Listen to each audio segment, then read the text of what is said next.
नमस्कार मित्रांनो, अनेकांना हा प्रश्न नेहमी असतो की आम्ही नवीन डाएट प्लॅन सुरू करतोय तर आम्ही कोणत्या गोष्टी घेतल्या पाहिजे आणि कोणत्या गोष्टी टाळल्या पाहिजे.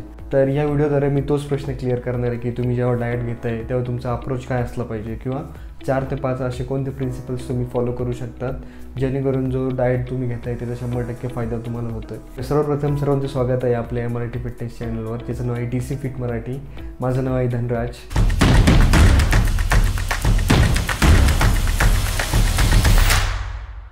आजचा हा जो व्हिडिओ आहे तो आपला एक समरी व्हिडिओ असणार आहे आणि यातले जे सब पॉईंट्स आहेत त्यावर मी खूप सारे व्हिडिओ बनवले आहे. ते मी तुम्हाला या व्हिडिओमध्ये टॅग करेल, जे तुम्ही नक्कीच बघू शकतात या व्हिडिओनंतर.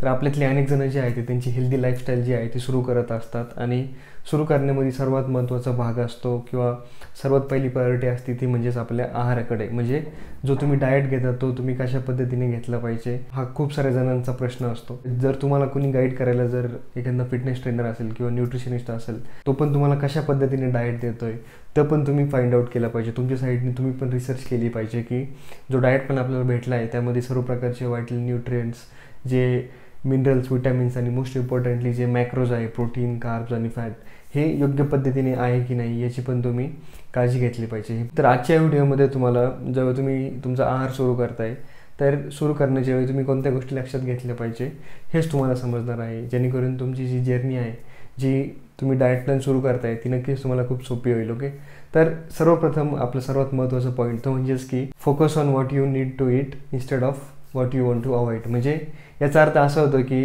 तुमचा आहार जो आहे त्यामध्ये तुम्ही सर्वप्रथम जो तुमचा फोकस आहे तुम्ही अशा गोष्टींकडे दिला पाहिजे की ज्या गोष्टी तुम्ही कन्झ्युम केल्या पाहिजे, ज्या तुमच्या आहारात आहे तुम्ही त्या गोष्टींकडे लक्ष द्या. तुम्ही या गोष्टींकडे अजिबात लक्ष देऊ नका की ज्या तुम्ही अवॉइड केल्या पाहिजे. कोणत्या प्रकारचं तेल असेल, कोणत्या प्रकारचं प्रोसेस फूड असेल, शुगर असेल, ज्या गोष्टी तुम्ही अवॉइड केल्या पाहिजे त्याकडे तुम्ही लक्ष देऊ नका. तुम्ही सर्वप्रथम तुमचं लक्ष जे आहे ते हेल्दी फूड जे आहे, प्रोटीन, कार्ब आणि फॅट, जे चिकन असेल, ब्राऊन राईस असेल, ब्रोकली असेल किंवा जे आपले ऑलिव्ह ऑइल असेल, पीनट बटर असेल, ओट्स असेल, या सर्व गोष्टी कन्झ्युम करण्याकडे किंवा याच्यामध्ये जास्त तुम्ही इन्व्हेस्ट करा. जेव्हा तुम्ही चांगल्या पद्धतीने सर्व डाएट, सर्व आहार जेव्हा तुम्ही घेशाल तेव्हा तुमची जी क्रेविंग आहे, जी अनहेल्दी फूडसाठी जी क्रेविंग असते, ज्यामध्ये साखर, मीठ आणि जे आपलं ऑइल असतं हे जास्त प्रमाणात असतं, तर अशा गोष्टींकडे तुमची जी क्रेविंग आहे ती ऑटोमॅटिकली कमी होईल जेव्हा तुम्ही हेल्दी फूड्सकडे लक्ष द्याल. ओके, तर यालाच लागून आपला सेकंड पॉईंट आहे की आता जो फूड तुम्ही कन्झ्युम करताय ते कशा पद्धतीने असलं पाहिजे किंवा कोणतं फूड तुम्ही घेतलं पाहिजे. ओके, तर जेव्हा पण तुम्ही डाएट सुरू करताय तर त्या डाएटमध्ये तुम्ही ही गोष्ट लक्षात घेतली पाहिजे की जे 5 प्रकारचे मॅक्रोज आहे, तर ज्यातले 3 सर्वात महत्त्वाचे आहे ते म्हणजे आपल्या सर्वांना माहिती आहे प्रोटीन्स, कार्बोहायड्रेट्स आणि फॅट्स, आणि त्यातला चौथा म्हणजे फायबर्स आणि 5वं म्हणजे पाणी. तर ह्या 5 गोष्टी ज्या आहेत त्या तुम्ही योग्य पद्धतीने घेतल्या पाहिजे तुमच्या आहारात. तर त्यामध्ये प्रोटीनचे बेस्ट फूड्स काय आहे ते तुम्ही माहीत करून घ्या. तुम्ही व्हेज असेल किंवा नॉनव्हेज असेल त्या कॅटेगरीमध्ये कोणते कोणते फूड्स येतात हे माहीत करून घ्या. जे कार्बोहायड्रेट्स आहे त्या कार्बोहायड्रेट्समध्ये कोणत्या प्रकारचे कार्बोहायड्रेट्स तुम्ही घेतले पाहिजे. आता इथे तुम्ही कॉम्प्लेक्स कार्बोहायड्रेट्स घेतले पाहिजे, तर त्यामध्ये ब्राऊन राईस येतं, जे ओट्स आहे ते येतं, जी आपली नाचणी आहे ती येते, जे मिलेट्स आहे, अनेक प्रकारच्या अशा गोष्टी ज्या आहेत त्या कॉम्प्लेक्स कार्बमध्ये येतात. आणि जे फास्ट डायजेस्टिंग कार्ब आहे त्यामध्ये मैदा आणि व्हाईट राईस, अशा प्रकारच्या ज्या गोष्टी ज्यामध्ये फायबर नाहीच आहे किंवा फायबर खूप कमी आहे, अशा गोष्टी या फास्ट डायजेस्टिंग किंवा सिम्पल कार्बमध्ये येतात आणि ज्या तुम्ही अवॉइड केल्या पाहिजे. तर हे प्रोटीन, कार्ब, फॅट, फायबर आणि पाणी कशा पद्धतीने घेतले पाहिजे तर यावर मी एक डेडिकेटेडली सेपरेट व्हिडिओ बनवले आहे, ते नक्कीच तुम्ही आपल्या लिस्टमध्ये बघू शकता. त्यानंतर आपला पॉईंट म्हणजेच की फॅट्स. तर त्यामध्ये पण हेल्दी आणि अनहेल्दी फॅट्स असतात, तर तुम्ही कोणते फॅट्स घेतले पाहिजे हे पण तुम्ही लक्षात ठेवलं पाहिजे. आता फॅट्स तुम्ही कसं कन्झ्युम करतात, तर जेव्हा तुम्ही काही पण कुक करता, चिकन कुक करता किंवा ग्रेव्ही किंवा डाळ जेव्हा तुम्ही कुक करता, तर त्यावेळी तुम्ही जे त्यात तेल टाकतात तर ते तेलच तुमचं फॅटचा सोर्स असतं. तर अशा वेळी तुम्ही ऑलिव्ह ऑइल किंवा जे कच्च्या घाण्यातून बनवलेलं जे तेल असतं तर ते तुम्ही यूज करू शकता, ज्यामध्ये केमिकल आणि प्रिझर्वेटिव्ह अगदी नाही टाकलेले, किंवा जे तेल आहे ते त्याच्या नैसर्गिक जे त्याचा फॉर्म आहे त्यामध्येच असेल ही खात्री तुम्ही करायची आहे जेव्हा पण तुम्ही ते तेल यूज करताय. आणि मोस्टली जे सीड ऑइल आहे किंवा व्हेजिटेबल ऑइल, वनस्पती ऑइल जे आहे ते तुम्ही अवॉइड केलं पाहिजे, कारण की त्याच्यामध्ये ओमेगा-9 जेणेकरून आपल्या शरीरात ऑक्सिडेशन होतं आणि ऑक्सिडेशन हे लॉंग टर्मवर खूप घातक आपल्या शरीरासाठी ठरू शकतं. ही गोष्ट तुम्ही लक्षात घ्यायची. ओके, त्यानंतर फायबर्स. आता फायबर्स खूप महत्त्वाचे आहे आपल्या शरीरात जे डायजेशन होतं किंवा आपल्या शरीरातला जे बॅक्टेरिया असतो, जो हेल्दी बॅक्टेरिया असतो त्याच्या मेंटेनन्ससाठी तुम्ही तुमच्या शरीरात फायबर घेणं खूप गरजेचं आहे. प्लस जे तुम्हाला कॉन्स्टिपेशन आणि जे लूज मोशनचा जो प्रॉब्लेम होतो तो तुम्ही या फायबर्स चांगल्या पद्धतीने जर तुम्ही फायबर कन्झ्युम केलं तर त्याने नक्कीच हा प्रॉब्लेम सॉल्व्ह होऊ शकतो. ओके. आणि पाचवी आणि सर्वात महत्त्वाची गोष्ट ती म्हणजे पाणी. तर ही गोष्ट जी आहे ती तुम्ही योग्य पद्धतीने 4 ते 5 लिटर तुमच्या गरजेनुसार तुम्ही पाणी पिऊ शकतात. तर इथं जादा वेळ न देता आपण जाऊयात आपला तिसरा आणि खूप महत्त्वाचा पॉईंट, तो म्हणजेच की आता जे आपला आहार असतो त्यामध्ये आपण कोणत्या गोष्टी टाळल्या पाहिजे किंवा जो आहार आहे त्यामध्ये आपण कशा पद्धतीने गोष्टी घेतल्या पाहिजे. जर मी आता जसं सांगितलं की ज्यात शुगर, ऑइल आणि जे मीठ आहे तर हे जर जास्त प्रमाणात ज्याही फूड आयटममध्ये आहे त्या गोष्टी तुम्ही टाळल्या पाहिजे. आता ज्या तळलेल्या गोष्टी असतात त्याच्यामध्ये असतात ट्रान्सफॅट. तर ही जे ट्रान्सफॅटयुक्त ज्या गोष्टी आहेत त्या तुम्ही अगदी टाळल्या पाहिजे. त्याच्यामध्ये क्रिस्पीनेस असतं, क्रिस्पीनेस. तर हे गोष्टी अशा असतात की ज्या तळून तयार झालेल्या असतात तर त्यामध्ये थोडक्यात ट्रान्सफॅट असतं आणि जे चवीला खूप चांगलं असतं तुमच्या सर्वांसाठी.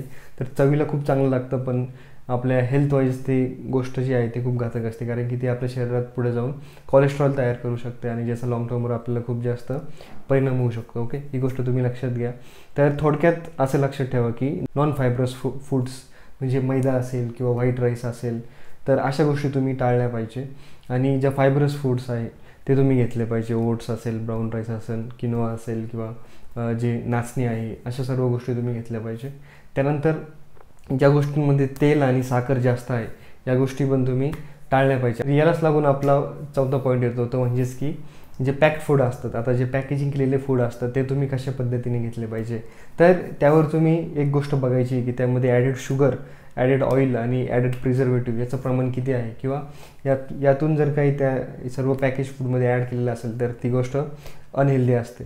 तर जे ओट्स आणि पीनट बटर असतं मोस्टली, जे मी पण सजेस्ट करतो जे पॅकेज फूड असतं, तर ते घेण्याच्या वेळी आपण लक्षात घ्यायचं आहे की जर आपण पीनट बटर घेतो आहे तर त्यामध्ये 100% पीनट्सच असले पाहिजे. बाकीचे जे एक्स्ट्रा हायड्रोजनेटेड ऑइल असेल, पाम ऑइल असेल किंवा शुगर्स असेल ह्या गोष्टी नसल्या पाहिजे त्याच्यामध्ये. कारण की ह्या गोष्टी काय करतात, त्यामध्ये फ्लेवर तर ॲड करतात किंवा जे आर्टिफिशियल फ्लेवर तर ॲड करतात पण ती गोष्ट अनहेल्दी बनते.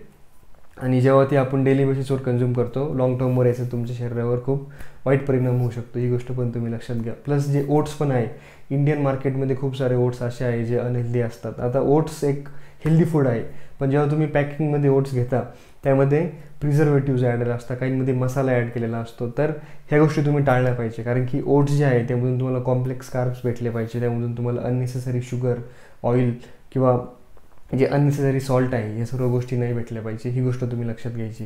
त्यानंतर अजून एक गोष्ट येते ती म्हणजेच की नॉन फायब्रस फूड म्हणजे मैदायुक्त जे पदार्थ आहे, समजा जे बेकरी फूड असेल किंवा जे बिस्किट्स आपण घेतो किंवा जे नूडल्स असतात, मॅगी नूडल्स, तर या सर्व गोष्टी ज्या आहेत त्या तुम्ही एकदम टाळल्या पाहिजे, कारण की त्यामध्ये फायबर अजिबात नाही आहे. ते तुमच्या शरीरात फास्टली डायजेस्ट होऊन लगेच फॅटमध्ये कन्वर्ट होतं. त्यामध्ये काही हेल्दी कॅलरीज नाही आहे. ही गोष्ट तुम्ही लक्षात घ्या. ओके. तर थोडक्यात आजचा आपला जो व्हिडिओ होता तर याच 4 पॉईंटबद्दल होता. थोडक्यात जर मी हे 4 पॉईंट जर तुम्हाला समराईज केले तर ज्यातलं सर्वात पहिला पॉईंट म्हणजे तुम्ही अशा गोष्टींकडे लक्ष द्या की ज्या तुम्ही कन्झ्युम केल्या पाहिजे. ओके. जेणेकरून ऑटोमॅटिकली तुमचं जे लक्ष आहे, ज्या गोष्टी तुम्ही नाही घेतल्या पाहिजे त्याच्याकडे नाही जाणार. ओके. आय होप तुम्हाला हा पॉईंट लक्षात आला आहे. त्यानंतर आपला दुसरा पॉईंट तो म्हणजेच की जेव्हा तुम्ही आहार सुरू करताय किंवा डाएट तेव्हा प्लॅन जेव्हा तुम्ही सुरू करताय त्यामध्ये हे 5 प्रकारचे मायक्रोन्यूट्रिएंट तुम्ही सर्वात मेन फोकस जो आहे यावर असला पाहिजे. जर तुमचा मेन फोकस जो आहे तो या 5 मायक्रोन्यूट्रिएंट्सवर असला पाहिजे, ते म्हणजेच की प्रोटीन, कार्बोहायड्रेट्स, फॅट्स, फायबर्स आणि वॉटर. ओके. आणि यावर मी एक डेडिकेटेडली सेपरेट व्हिडिओ पण बनवला आहे, तो पण तुम्ही बघू शकता. त्यानंतर जे प्रोसेस फूड आहे ते तुम्ही टाळले पाहिजे. अनेक पदार्थ असे असतात की जे ब्रँडिंग ज्याची हेल्दी म्हणून केली असते पण ते ॲक्च्युअलमध्ये हेल्दी नसतात. तर त्यामध्ये तुम्ही कोणत्या गोष्टी बघितल्या पाहिजे, शुगर, ऑइल आणि सॉल्ट, ह्या 3 गोष्टी कमी असल्या पाहिजे. ओके. तर ही गोष्ट मी तुम्हाला या तिसऱ्या पॉईंटमध्ये सांगितली. त्यानंतर आपला चौथा पॉईंट म्हणजेच की जे पॅक्ड फूड असतात तर त्या पॅक्ड फूडमध्ये कोणत्या गोष्टी असल्या पाहिजे आणि कोणत्या गोष्टी नसल्या पाहिजे ही गोष्ट तुम्ही लक्षात ठेवा. आणि जे कन्फेक्शनरीज असतात, जे चॉकलेट्स आणि कॅडबरीज असतात किंवा प्रोटीन बार असतात, तर या सर्व गोष्टी ज्या आहेत त्या सेकंडरी असतात. यावर तुम्ही जास्त फोकस नाही द्यायचा. मेन तुमचा जो इंटेक आहे तो तुमचा आहार थ्रूच केला पाहिजे. ओके. आणि जे स्नॅक्स असतात, जे प्रोटीन बार आज मार्केटमध्ये खूप फेमस आहे, तर त्यामध्ये पण ॲडेड शुगर आणि प्रिझर्वेटिव्ह असतात, ॲडेड कलर असतात आणि खूप साऱ्या बार्समध्ये पाल्म ऑइल पण असतं. ओके. तर ही गोष्ट तुमच्या शरीरासाठी खूप घातक आहे. तर हेल्दी गोष्टींच्या नावाखाली पण इंडियन मार्केटमध्ये खूप सारा स्कॅम चालतो. तर इथे पण तुम्ही जागरूक असणं खूप गरजेचं आहे. तर यावर मी नक्कीच एक सेपरेट व्हिडिओ घेऊन येईल की एक पॅकेज फूड आयटम्स तुम्ही कसे रिव्ह्यू केले पाहिजे आणि त्या हिशोबाने तुम्ही शॉपिंग केली पाहिजे. अशी अपेक्षा करतो की मी हे जे 4 पॉईंट सांगितले ते नक्कीच तुम्हाला मदत करतील जेव्हा पण तुम्ही तुमचा डाएट सुरू कराल किंवा जेव्हा पण तुम्ही काही पण शॉपिंग जेव्हा करत असाल तर त्यावेळी कोणत्या गोष्टी तुम्ही घेतल्या पाहिजे आणि कोणत्या गोष्टी तुम्ही नाही घेतल्या पाहिजे याच्यामध्ये नक्कीच मदत करेल. तर आपण भेटूयात माझ्या पुढच्या व्हिडिओमध्ये. तोपर्यंत धन्यवाद.